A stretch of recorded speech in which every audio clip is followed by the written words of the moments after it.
8. Solve the equations 15x plus 7y is equal to 29 and 9x plus 15y is equal to 39.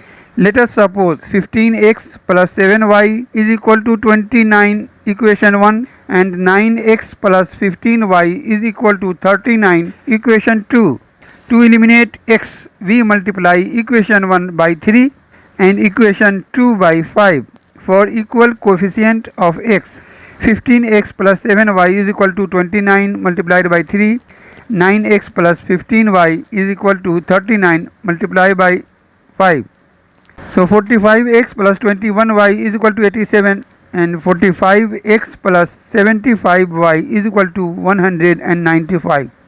By subtracting 54y is equal to 108, or y is equal to 108 by 54 is equal to 2.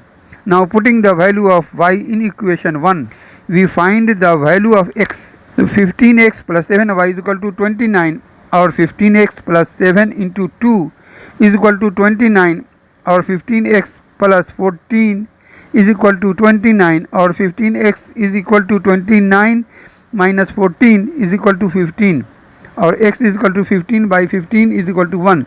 So x is equal to 1 and y is equal to 2 answer.